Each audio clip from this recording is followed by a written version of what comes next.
We can now discuss setting up the Genius device in EverLogic.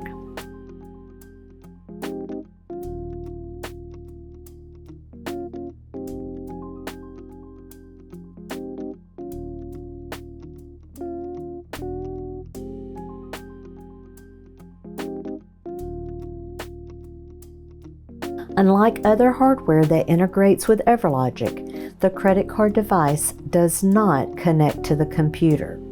The card reader is connected directly to the company network, which is why the static IP address is required for trouble-free operation.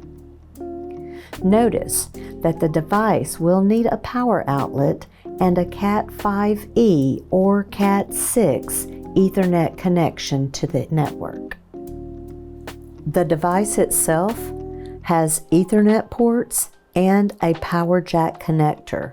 Also, there should be a hardwired cable that runs to a multi-port box, shown here. Plug the Cat5e or Cat6 cable into the Ethernet port and the other end to your network device. Plug the AC adapter into the connector, then plug it into the electrical wall socket. Note that if you are sharing an Ethernet cable, you can connect the other device to the COM1 port on the reverse side of the multi-port box. Both the power and network are connected to either the multi-port connector or the device. If you split the connections, the setup will fail.